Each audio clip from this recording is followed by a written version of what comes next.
Coming up on this week's episode of the Ask Women podcast, we have Robert Kandal back on the show, who is going to talk to us about being a man in 2019. Has it shifted? Has it changed?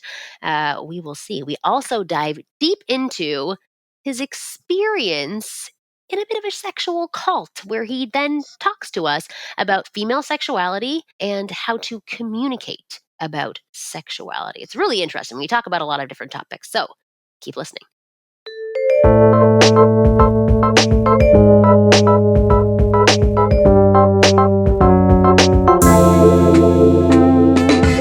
you guys, welcome to the Ask Women podcast. It's your host, Kristen Carney, along with Marnie Kinross. And we have a returning guest, Robert Kandal, with us, who talked before about what is like being a man in today's climate. And I don't know if we're going to talk about that again necessarily, but when you were with us, you were sitting under Marnie's table in a fort. And so we are forever indebted to you. Yeah, well, that's a true man in 2019. That's the It ultimate is. definition. And you're a big man. It's not like that was an easy squeeze. You know, you're a tall guy. Willing to do what it takes to bring the information to the people.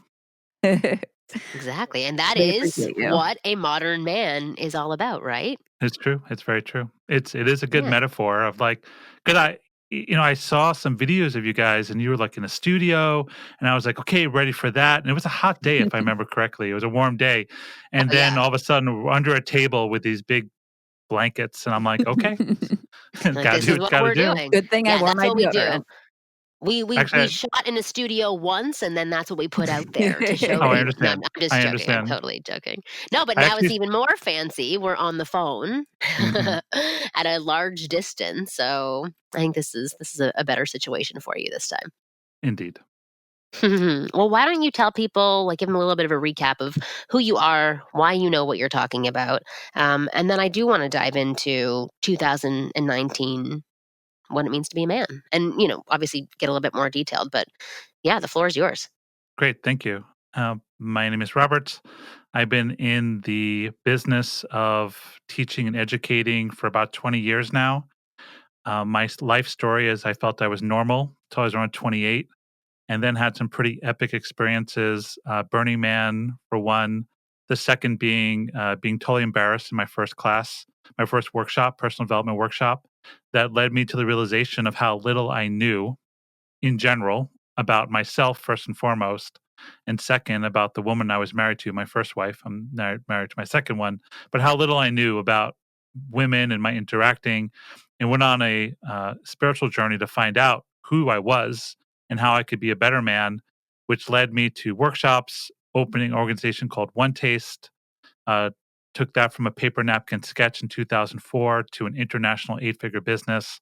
By the time I left in 2014, now live in now live in Los Angeles, where I have I call myself a growth expert in both business and personal.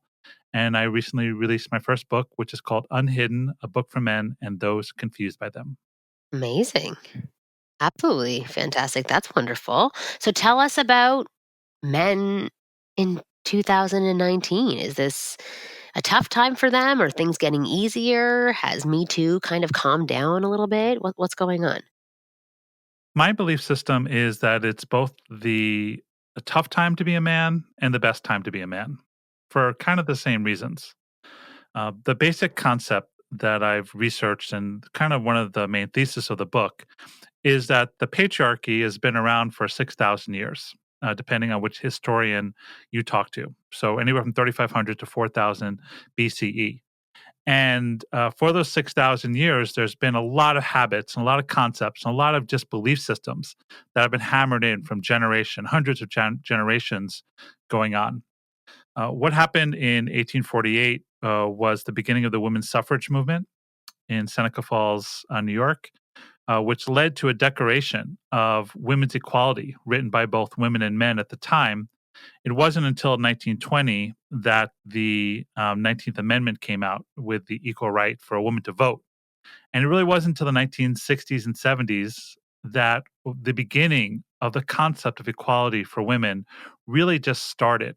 So And if you think ruined about, things for me, to be honest with you. I would be much better off not having a job. well, That's Or Really. a different voice. Give me a conversation. Or a broom, give me a voice. broom and a kitchen and I'm set. This trying to struggle to make a living is just not my thing. So thanks. Well, there Thanks, are many ladies. men that will happy to get your phone number and, provide that for That's a you. good point. That's a good point. They'll bring me Yeah. right back to 1920. Back to the Mad Men era.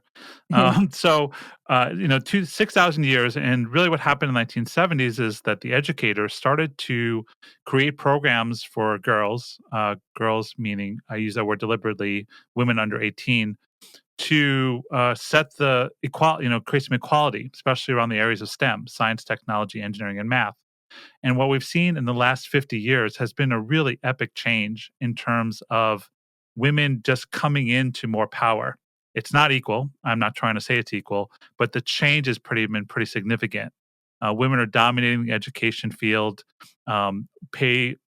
Gender pay gap is changing for white millennial women. We're looking at people more single adults now than married adults, first time in history. People getting married later, having kids later. So there's really been this very epic change.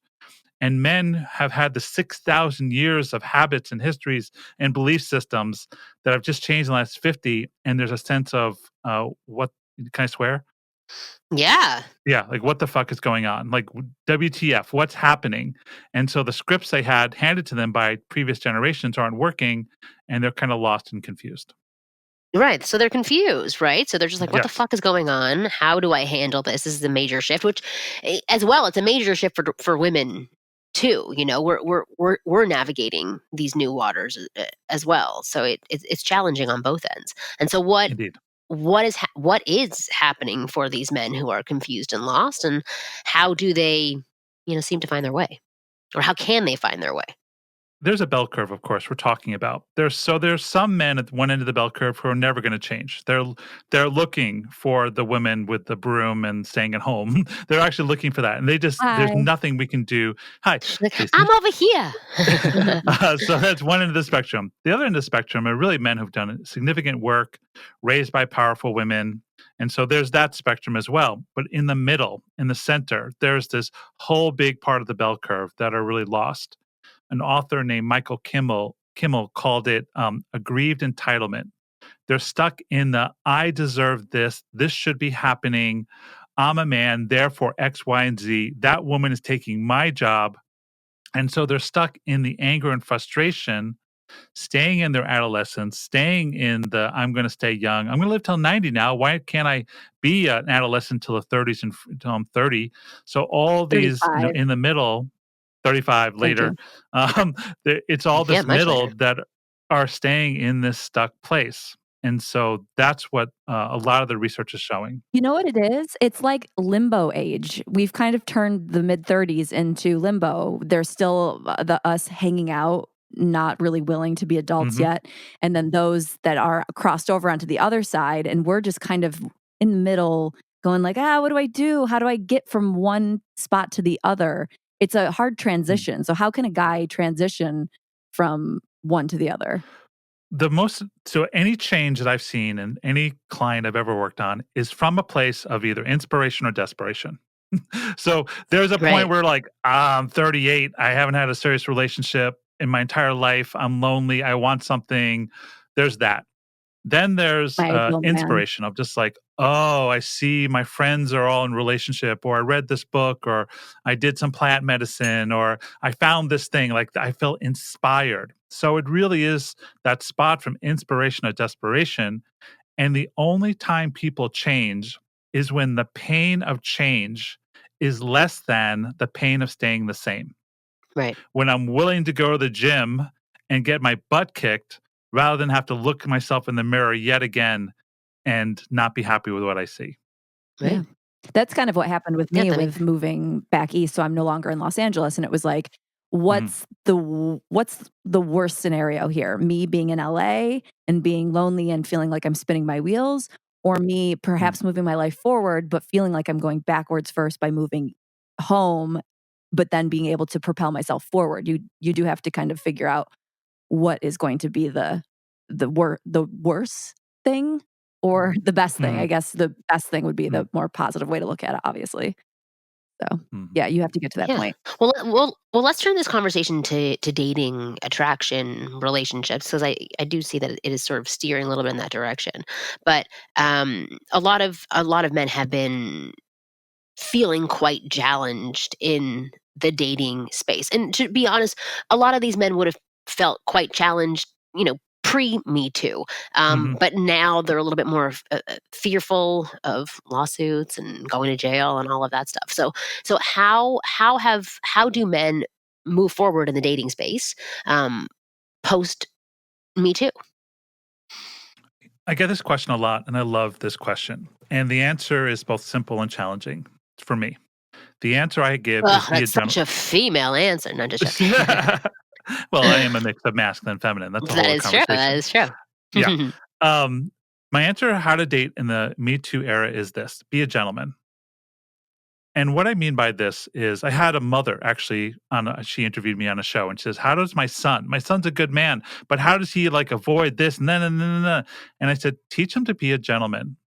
And what I'm finding is that men who actually learn the social skills, the power of presence, the power of awareness, understanding their motivations, learning how they cross boundaries, understanding what women want, they're the guys who are not getting tagged in the Me Too. So if you're a gentleman, if you're willing to listen and take feedback and still be a man, but have that masculine power and presence and even a little energy, but also be receptive to feedback, you're not going to get tagged.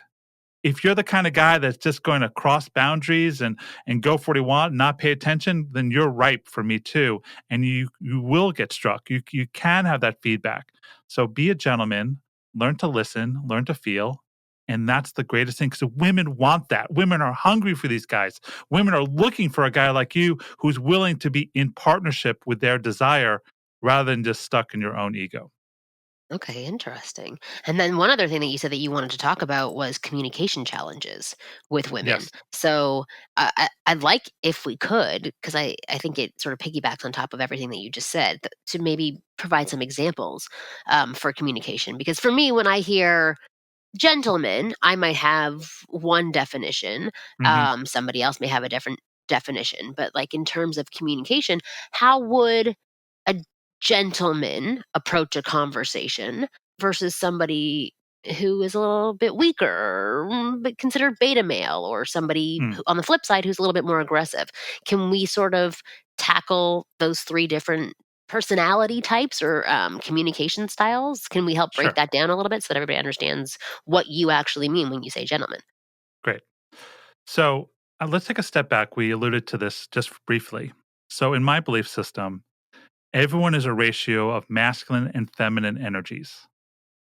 That doesn't mean man and woman. I'm saying masculine and feminine. My basic definition of masculine being projectile or moving forward, feminine being more receptive. And there's Okay. thousands of different ways you can go with that. But just that's my basic definition is forward projecting or receiving. To be in a successful communicator in the 21st century, you need to have both a mix and a knowledge and an awareness and an approval of both masculine and feminine inside of you. Most men have a negative value judgment on the feminine part of who they are, born of, you know, thousands of years of judgment on the feminine. And you can see this in great documentaries like The Mask You Live In, other books about masculinity. When they say, like, don't cry, don't be a baby, all these messages that are pounded on young boys these days to deny or divorce themselves from their feminine. But my belief is we have to head in another direction. We have to be both projectile, moving forward, taking charge, and then also being receptive in terms of holding space and the awareness of when to lead with what energy in any specific moment. Let me ask you a question really quick from a female perspective. How much masculine does a guy like to see from a woman in general? Because I actually was just reading something earlier. It was like top 10 things guys hate women do in the bedroom. And one of them was talk in baby talk and like a high Mm, pitched voice or something. And so that seemed a little counterintuitive to me. Not that I do that, but that they didn't like that more Oh my feminine god, I look. just had a total visual of Kristen doing that. It's horrible. "Oh, meow, meow, meow, I wanna clean your floors." Yeah, the Mad Men daddies, just call Yeah. him daddy and everything Yeah, will be Oh so my is fine. god. that, like, too feminine? Is there a line that women cross for dudes where they're not enough projectile? Can I take a side route and Of then get course. to your Yeah. answer? Would that be okay?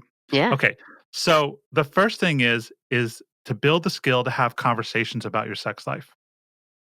Most people have thoughts and feelings and desires about their sex life with their partners, but they don't feel permission or freedom to speak about it. Mhm. And so what we do is we hide, we create, concepts and ideas. We hold them inside, and then we think really loudly, like, "Please stop talking in that voice. Please stop talking in that voice." We're actually screaming, "Please stop talking!" Like, and we're screaming in our head, but our face is all like, "Oh, that's really sexy, honey." Yeah. And so we're not honest with our partners about who we are and what we want. So the first and foremost is not the detail of, some guys get turned on by baby talk or not, is to create the container where the truth can be spoken and rewarded. So you guys can actually speak about what you want or don't want in the bedroom, and then have the Not in a ability. high pitched voice. Well, sometimes that's sexy for some guys, but you don't know that until it's too late when they end it or get mad or scream at you. And so having a container of truth telling, modifying requests, desires, that's where the best sex comes from. And how does a guy communicate that to a girl without being insulting or saying, "Well, I don't really like that voice," and then she gets offended? How can he do it tactfully? I have a framework for that. Oh, wow, perfect. S- Yeah, great. So communication really is the foundation of everything I do because I think communication is the foundation of everything. Mhm. And so when you don't have containers for safety and truth telling, people lie and withhold. And what they do then is they explode. It's like they store it in and it comes out kind of like vomit. No one likes to be vomited on.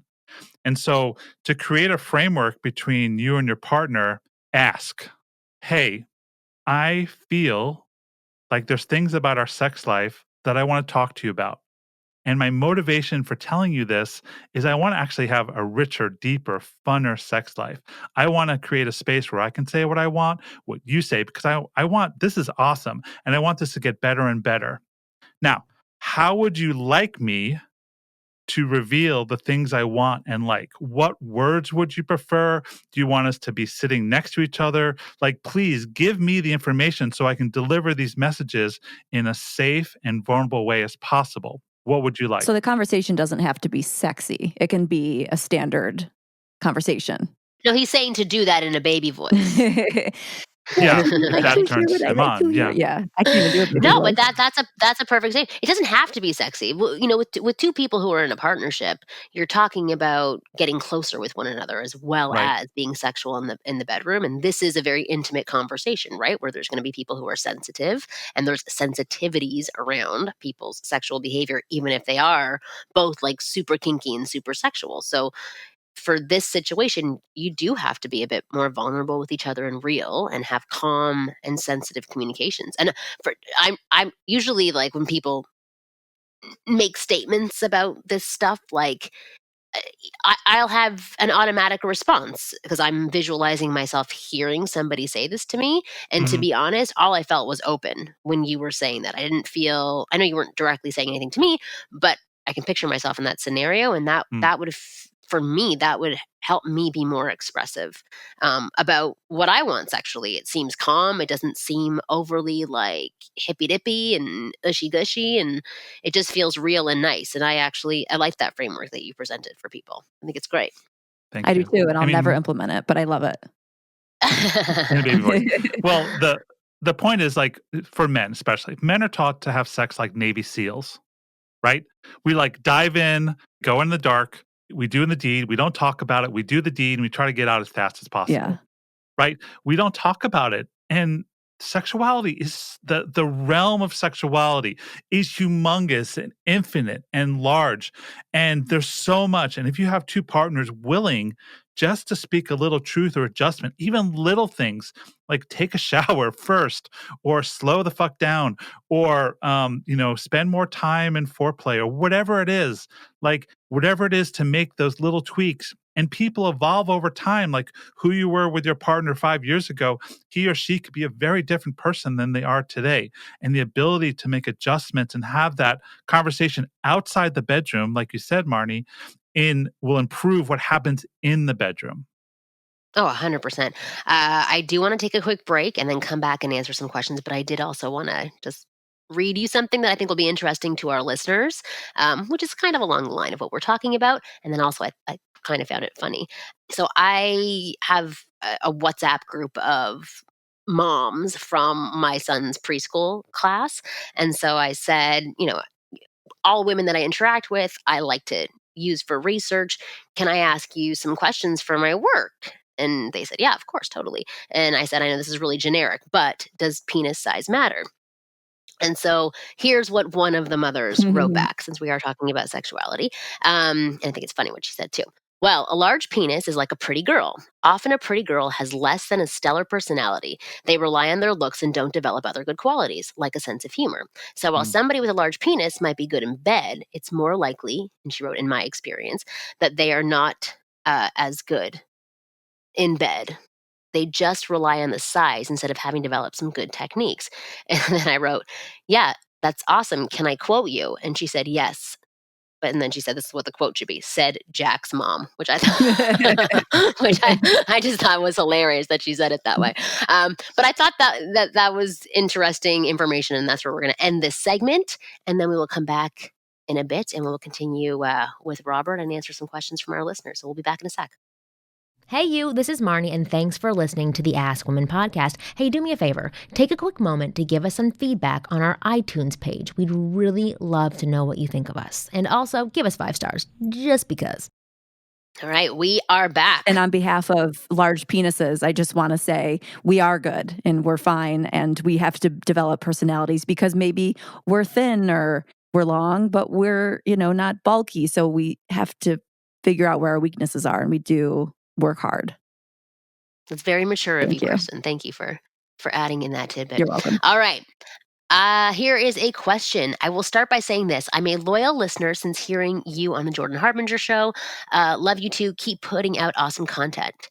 I'm Dane. I'm 32 and never been really good with women. I live in Nova Scotia.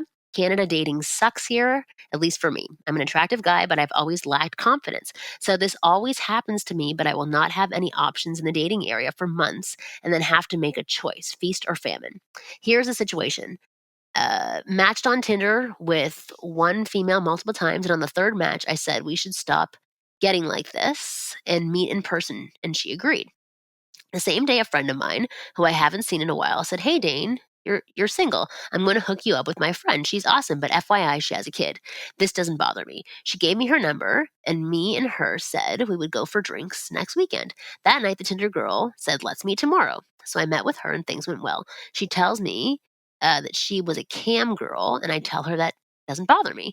The next day, I'm thinking, I still want to meet up with the other girl to see what she's like. The Tinder girl texts me and asks me to go to yoga with her this Friday, knowing how much I love yoga. I don't think I'm doing anything wrong, but I'm not sure if I should go on another date with her until I see the other girl first. Any thoughts?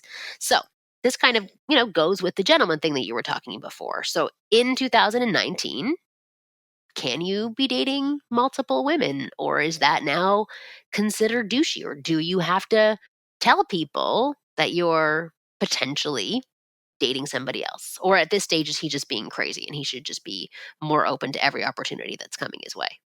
My belief system is to be honest as soon as possible, especially when there's an expectation of exclusivity. That tends to happen more after first sexual experiences, or making out or actually having sex. There's some kind of flavor of it.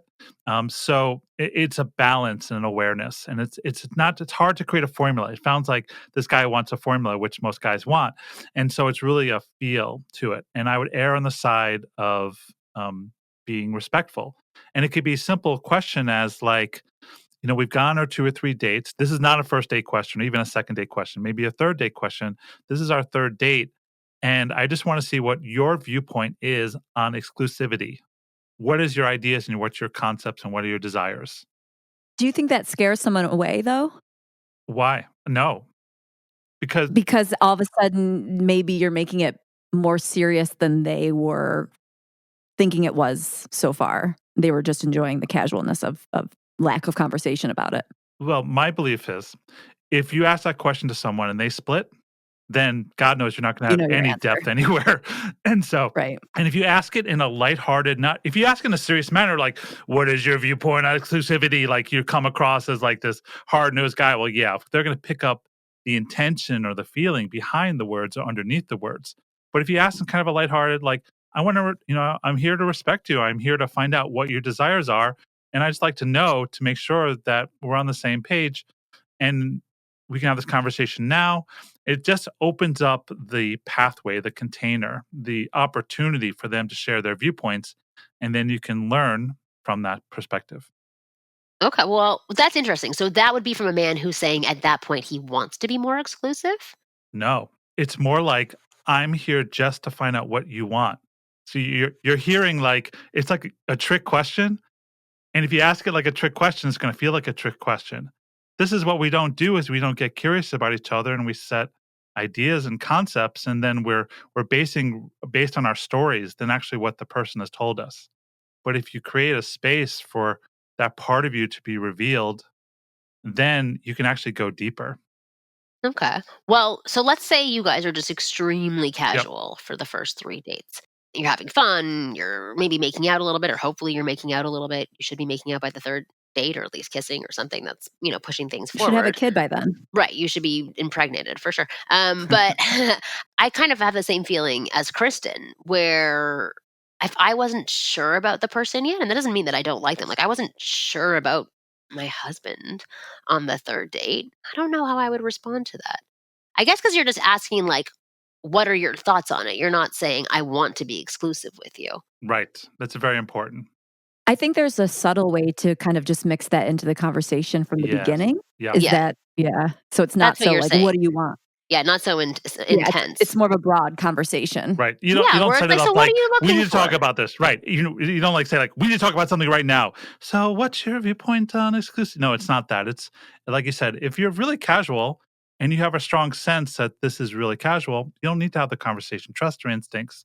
Listen to that Right. voice in your head and play with it. And if there's if there's a question of like, I wonder how this person would feel if I go on a date with someone else, it's actually quite respectful to say, I just want to get your viewpoint about this so I know. Okay. Well, what about women who do straight out ask, like, okay, so are you seeing other women? What do you say? I If you are and you're undecided on this woman, but you're enjoying her, but you just, you're not ready to make that decision just yet. I would just say that straight up. It's so hard to just be simple and honest. But right. But that's to me the cause of the challenges that men and women are facing. And Right. if the woman splits before you're ready to make a commitment, then say thank God because you're going to end up in a madman situation. Like you're going to end up in Mm, a situation you want to be in. Like this is what I'm hearing is like scarcity. There's not the next person. We're going to end up alone. I mean, which is our greatest fear and the feast or famine this guy Dane's handling. And if you set your foundation of your relationship on a lie, guess how shaky that foundation is? Right. No, you're absolutely right about that. Yep. yeah, it's 100%. like shaky, like it took too many pills. I think the most difficult part about dating so far in my experience is that scarcity factor. Yeah. Like I will never meet anyone else like this person, or I'll never be attracted to a person like I was attracted to this person. How do you flip that mindset from like knowing that there are quote unquote plenty of fish in the sea because it For doesn't feel you, like that. you For print me, I out mean, there's you print out pictures of each guy that you've said this about over the past 2 years, post it on your wall, and go look at it I'll next time never you meet think that. anybody. But Next it's week, I'm like, it's "Ooh." interesting because, Kristen has a pattern that she's slowly trying to break out of as well, which Mm. is awesome that she's even noticing the pattern and trying to alter it. But yeah, I've heard you say that so many times over Mhm. the past 2, maybe 3 years, since you broke up Well, with your ex-boyfriend. Yeah, when I lost my dog, I know this is a weird comparison, but when I lost my dog, I was like, well, there will never be another dog like my dog. Mm. And so when I look at all their dogs, I'm like, he's cute and adorable, but not my dog. And so that's how it feels with dating. If I'm dating someone and I like them and it doesn't work out, every other guy becomes the dog that's cute, but just not my dog. Right. Yeah. And it's a scary thing because it's hard to control that thought process. I'm not purposely thinking that. It's the way my No, brain it's is actually really easy operating. to control that thought process because you're aware of it. And so then you But then have when you're flipping through Tinder and you're seeing your options, you're like, "Oh my god, I'm right. I am gonna be alone. I'm never gonna find." And then, until you're proven wrong, you don't believe it. right. You're perfect for New York, just so you know. That is a perfect New York. So So neurotic. here's my thoughts around it. First is fall in love with yourself. Like, Oh, done. Did that already. I Just don't think kidding. No, I hate yeah, no. myself. Yeah. Right. So, like, fall in love with yourself, and this is for everyone, not, obviously just for you, but what we Yeah. do is in relationship, we look to the other person to complete us or be Yeah. approved. Like, we're external validation junkies. We're Yeah. looking externally to say, because we have this person, we're doing it right, which, from a woman's perspective, a needy guy is significantly less attractive to a guy with presence and power and self-love and self-validation. That's like the most attractive thing I've been told by women is a guy who just holds himself in that character. So what I teach guys, and a big part of the book, is to build your self-esteem. And esteem is built upon esteemable acts, things that have you feel good about yourself. And that way you feel good. And then guess what? You magnetize people to that rather than trying to latch on to the next person, the next project, the next job, the next dog, the next whatever to have you feel good. So build your self love, build your own self validation. And then the partner is the gravy. It's the ice cream on top of the apple pie. It's like the extra, but not the core ingredient. Right. So do you suggest someone not date until they've got that all in place? No, because I believe one of the best ways to build self esteem is in the practice of relationship. Now, if you immediately get into codependent relationships, there are programs out there. Like I was a member of Sex and Love Addicts Anonymous for about 2.5 years while I was working on myself. And during that time, I did not get into a serious relationship. And that was great. I was actually celibate inside a sex commune for about 5 months, which is an interesting Oh story. my god. Yeah. Yeah. Jesus. During that Holy time, hell. So our table wasn't intense for you? Like, that no. wasn't okay, so you could No. handle that, No, right? I created and ran a sexual community for 10 years. I was okay with Holy being under a god. table with 2 women under Oh my blankets. god. Anyway, the Yeah. point is like What? Why didn't you lead with that story? That's more Yeah, what the interesting. hell? well, yeah, okay. Anyway, so the point is like build your self-love, build your And self-esteem your sex cult. and your sex yeah, build that and then from there life gets more interesting. Okay, we can talk Mm. about the sex community now if you want. Yeah, let's go into this. I want to hear about this. So I started an organization called One Taste in 2004. That's so funny because when you said that a little while ago, I was like, "Oh, it's just like a sampling of food." No, Like somewhere you get together and you all sample because you're foodies, but it's one taste of a person, one basically. well, it's a Buddhist term actually. Oh, Um, okay. Oh. so One Taste was a organization that taught about relationship intimacy, communication, and sexuality. We had a sexual practice called orgasmic meditation, and in that, it was two people coming together to feel the most sensation, while the stroker takes the most dexterous part of their body, the index finger, and strokes the most sensitive part of a woman's body, which was the upper left hand quadrant of her clitoris, for 15 minutes. And we Oh my built this from god. a concept to an international business.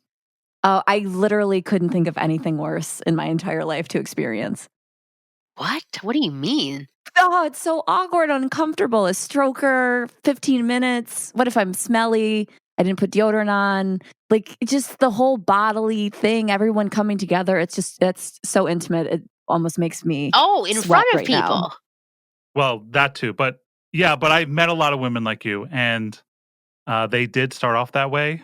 And then with practice, they were laying back at surrendered, their vigilance center is handled, and they're just feeling the deepest What's their sensations of their vigilance life. center?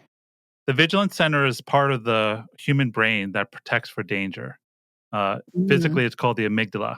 and it's Oh, the I've got a hardwire. big one, a big amygdala. Women tend to have larger connection to their amygdala, though physically they're the same size as men. The point is that you have to calm down that safety center for a woman to truly feel their sexuality. Is a safety center the same thing as a neurotic center? I don't think neurotic center is actually a technical term, but I No, understand what I you're don't think asking. so either, but Neuroticism is connected to safety, for yeah, sure. right, right. Ugh. Well, that's wonderful though that you did that. That's cool. Well, Yeah, I think it's interesting. So, can we talk more about yeah, like yeah, female sexuality and just sure.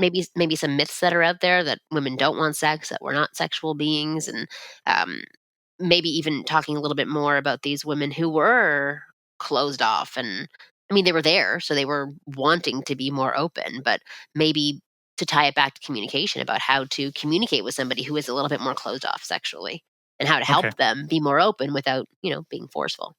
yes. So let's see. One Taste was a woman-run organization. My business partner was a woman named Nicole Dadone, and she has a great TED talk on the concept, over 1.5 million views at this point. And the concept really was to create a safe space, a clean, well-lit space for women to feel their sexuality. Well And lit. Ah, okay. well lit, yeah, exactly, not in the The dark. worst nightmare. Right, okay.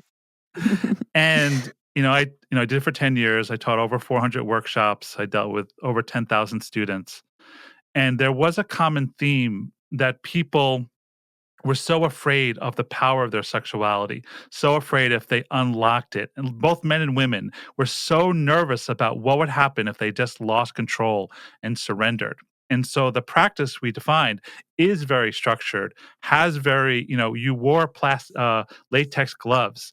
You did it in a space that there was no Ozies, like I stroke you, you stroke me. It was set around a time. But in that space, if you're able to get in that space, there was a freedom that opened up the Pandora's box of our fears around sexuality.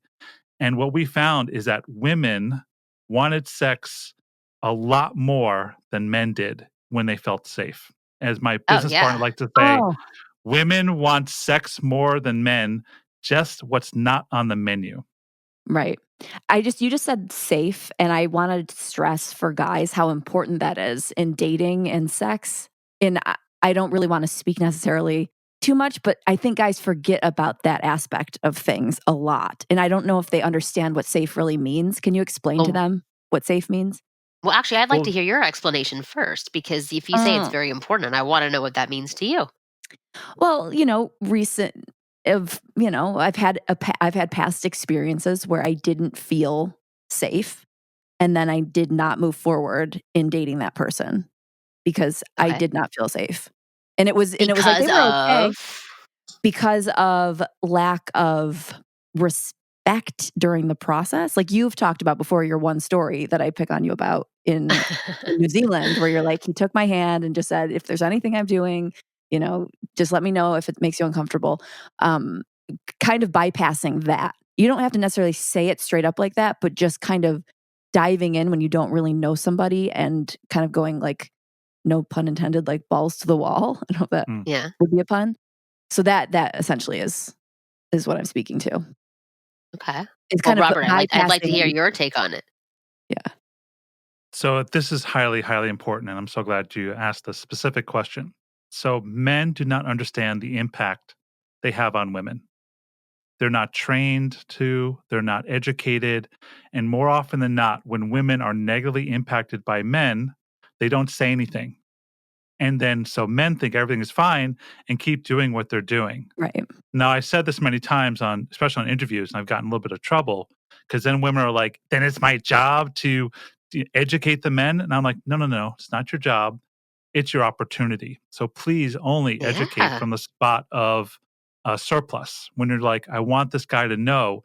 And that's from like a look or something they say. Like we have this conspiracy of silence. Like, I won't ruffle your feathers if you don't ruffle my feathers.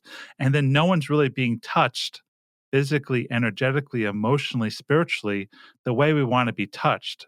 And it goes back down to this basic level of communication and how important it is for everyone to really speak their truth and create the space for the truth to be told and rewarded. Yeah. Ah, 100%. I think, for example, if a guy is into a girl and they go out and she happens to have a lot of drinks, I Mm, think he should not take that opportunity to move forward sexually with her. I think mhm. if he's really into her, if she wakes up the next morning and is like, "Wow, that was really sweet of him to not really like, you know, push me Do into me. anything." Mhm. Yeah, and now I feel safe, I feel at ease, and I feel like I can go out with this person again. So I think guys might think, "Oh, well, she's drunk, she's having fun. Here's my opportunity to hook up with her, and then we can go from there." But that might actually detract from moving forward, after that experience. Yeah, just listen to your language. I mean, you're speaking what's in the culture today. It's my opportunity. Like, and that's based on the concept of scarcity. And guys are deep, really deep in the pool of scarcity. We don't know when the next sexual experience is going to happen. And so any opportunity, to use your Right. word again, to have it, we grab it regardless of the impact it has on women. And so to have this belief in the abundance of the world, to have patience, to extend the sensation. That's where the best lovers and best men come from because it's from surplus, and actually, it can be an amazing service to yourself to believe in abundance and not take any little crumb that comes your way. To actually wait for the gourmet meal of her sobriety, of all of her, not the question, should I be doing this? Not any of that. That's where the best sex comes from. I Absolutely. agree. It's so funny because as you're talking about like honest communication, for some reason I just started thinking about me going in for haircuts. Like I'm very clear on what I want. I bring in pictures and Right. I'm not a dick about saying and like give me this haircut or else I'm out of here. But I say this is what I want, this is what I like my hair to do, and like I have a fun conversation with the hairdresser every single time. And then typically I get what I want and it feels nice Mhm. and the person feels nice. And it's funny because I think most people do that when they go in for something as simple as a haircut, but they forget to do that in a very important space, which Well, is the bedroom, I whether thought it's you a were new going partner or somebody they're in a relationship with. I thought you were gonna go the other way with that because whenever I go in for a haircut and I show them pictures and exactly what I want, it turns out the total opposite. So Oh, well, then they're not good hairdressers for you. You're not right, communicating properly or they're not listening to you. They're not right, but making you feel safe. there is a chance that I'm not communicating properly. Like, what I'm my word, like you just said earlier with what gentleman means, like, gentleman could mean one thing to someone else versus another person, and so I think with me, if I say I want, like, long layers, they see the layers starting at my chin, I see them starting at my boob or something. My boob, not my poop, my boob. So yeah, you have to make sure you're communicating in a way that both people are getting because it could just go nowhere if you're doing it wrong. Yeah, I do have one more question, Robert, Actually, about can I tell you a secret on that oh, for a second? about Here's a secret. haircuts. Well, kind of. Communication haircuts. So here's a secret that you might not know about men. Men want to know what you want in bed. They're dying to know. Mm, They're not dying to know from a bitchy, you did it wrong, disapproving way. They want to know what you want because men are production junkies. We love to produce. We like to build big buildings, big bank accounts. We like to create, children. and we like to create epic sexual experiences for the women we're interested in. And we want to know what you want. Now, we don't want it in the middle because then our ego is involved. That's why having an open space, the permission to speak, the permission to say how you want your haircut, to be really specific. No, not boob, chin. Mhm, Like we want to know these things so we can produce and feel positive in bed. Women don't do that though. They scream loud in their head, wrong, stop, left, slower, slower, mhm, slower. I know. And Angle we your can't hear body a that. certain way so they move their fingers. Yeah, I Exactly. know. Well, it's okay. So let me ask you a question. So let's say guys who are listening who are not that experienced sexually, or even people who are experienced. Let's say you get into your first time having sex with a woman, whether it's on the Hmm. third date or the first date or the 10th date, whatever it is. How do you approach that scenario so that it doesn't break away from the natural flow of what you guys are doing?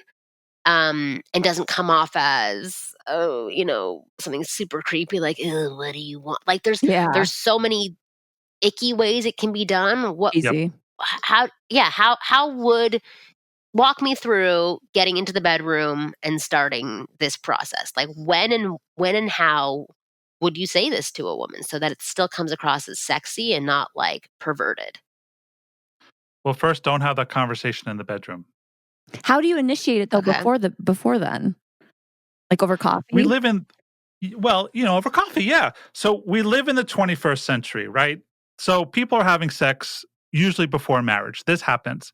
And so if you're with a partner, the odds are, and you're going down the dating road, odds are you're going to end up in bed together. Like, this is not like some mystery crazy thing that's going to happen, not some God gift that opens up, What are the So this chances? is going to happen.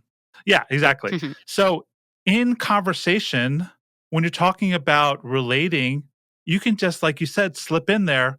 Listen, I'm totally malleable around sexing. I want to know what you want. I'm really interested I in don't know how sex with you. responsive I would be if somebody said sexing to me. Oh, well, I'm sorry. You can use your own language. You get the idea. The point is, like, you make a fun game around it, right?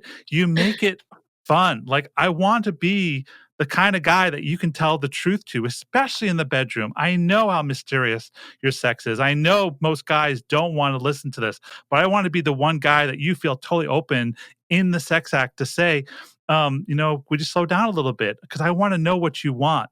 Be willing to be that guy, to be open. Like, back to the masculine and feminine, be receptive, be willing to listen and prove it when it happens.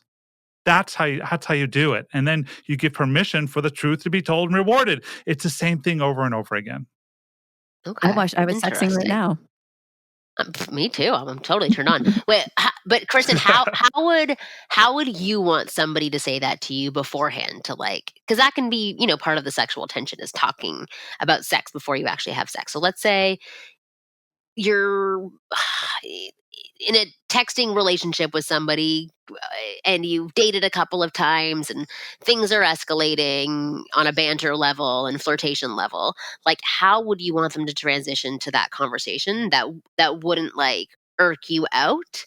How would you want that done? I think I had an experience where someone said something like, we were bantering back and forth, and someone said something like, "Remember when?" It was like we were kind of going over like what we did on dates or whatever, and so then it slowly transitioned to, "Remember when we had sex?"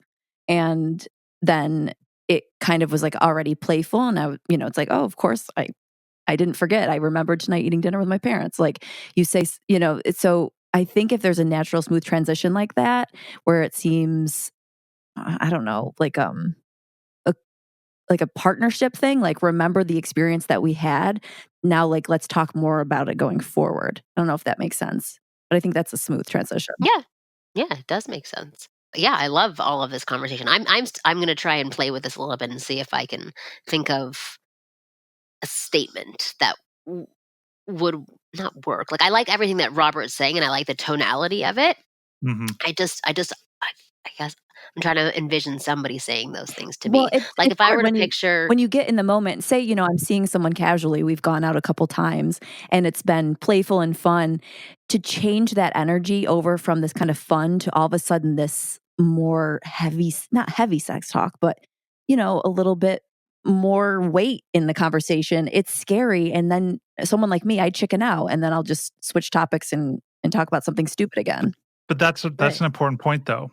So you said change from light and fun into heavy, because it sounds like you have a viewpoint talking about sex has to be heavy. Right, and I knew as I said that, I just wanted to correct myself and say, I don't think of it as heavy, but I guess I must, because that's it just came Right. out. Yeah, and so it can just continue to be light and fun. This is so communication is broke up into three parts, right? There are the words or the context, the words spoken or the words written. There's the intonation of the voice, how I'm voice modulating, and Marnie said a couple times the lightness of the voice. And then there's the intention behind it, which is actually the strongest part of a communication. This is called nonverbal communication. So if your intention is to make it heavy or fearful or serious, guess what? You're going to push that into that direction. If Right. you have your intention of just being light and fun and connective and playful, and that can be the ultimate turn on. Talking about sex before the sex can make the sex so much bigger and Yeah, fuller I mean, the because the woman can anticipation's feel there. free. Right, yeah. Right. Yeah, for sure. It's not just emptying the dishwasher that's a turn on for Kristen. It's other conversations that can happen as No, it's well. having a But Right. so dishwasher Room I'm that's a turn on. sizes and, right, but I like I'm envisioning something like as simple as gearing the conversation towards something a little bit more sexual, where a man could start off even saying like, are you flirting with me, or I'm not that easy, or stop talking so dirty, whatever it is that's like shifting the conversation in that mm, direction to see if the woman kind of wants to play along, where it's like this mhm, low level safe space. And then if you're seeing each other, you can get into the conversation of, eventually I'm going to see you naked. Like, and that can be done in a very playful way. And right. then it's little by little. And you can say, okay, when I do see you naked, tell me what is it you want me to do to you? Like things like that, I think could be like a natural progression. So it's like building blocks to get to that space. And I love everything that you're breaking down for us, Robert, because I think at the core what you're saying is like if you just wipe away all of this fluff that we throw onto our communication, Mhm, um and just get rid of No it pun all, intended. that real, yeah, right, that real authentic conversation that you can actually have is super fun, super sexy, super light, and super real. And yes, some people can't handle that type of communication, but it doesn't mean that it's not welcome. It may make them feel uncomfortable, because they're not exposed to it or they haven't been exposed to it. But the more that you can stick with it, with that person, especially with women, the more that she'll ease into it, which is exactly what you found from your uh, what is it called? The taste, the taste one taste, program. one taste, Yeah, yeah, from one taste, you saw that as well. Like these women and people who were scared to let go sexually, mhm, eventually did, because they saw that it was okay and it was an accepting space that they were in, that they were able to ease up. So if you can be that accepting space, a woman will also feel safe with you and Yeah, it might be a open up. needed relief for your partner as well, because maybe they're thinking, "Oh, I really wanna bring this up, but I don't know how," and then you do it, and they're like, "Phew, I didn't feel like doing that." mhm, So it could relieve Oh, something for them, yeah. absolutely, absolutely. And the truth is that for me, I know, and yes, this sucks that it's on the man's shoulders, but I can be open, but if I'm open a little bit and I'm open with a man that isn't as open, I close Right, up yes. It has to be instantly. reciprocated. Um, it has to be reciprocated, and if anything, it does for me have to be kind of led, by the man. And I hate saying that, but Well, that's the truth. the problem with right, for women is that we walk the line of wondering, is this gonna make us come across like slutty or easy? mm, And so you don't necessarily want to be the one opening up that can of worms as a or hopefully a snake before the guy does because you don't wanna put off the wrong image necessarily. Because it seems to still hold true that guys are old-fashioned sometimes in the sense that they, don't want the girl who's just sleeping around. and again, that's another thing you can just start talking about. Like, Yeah, we think about it, we have such a secrecy, we have a conspiracy of It silence is really. around these really important things, and we tiptoe around it, and when we tiptoe around things, we don't get what we want. And that's the right. truth, like, you don't get the haircut you want because you're not saying boob or chin. It's really comes down to deliberate, conscious, and here's the most important 2 important pieces I would recommend on anything. One is to slow down, and the second is to let go of any agenda of outcome. Right. Be in the conversation for the conversation itself, not to get in her pants, not to have you feel good as a man, not to have some, scratch on your bedpost wall. Like, just go in to be connected and intimate and actually find out if you actually want to have sex with this person. Be willing Yeah. to go in without an agenda. And from there, there's so much more possibility than the narrow mindedness of I'm going stepping A, B, and C. And this is back to the masculine feminine aspect. The masculine just wants to plow through. Masculine communication is called report speak. It's like, I want to move the box from point A to point B.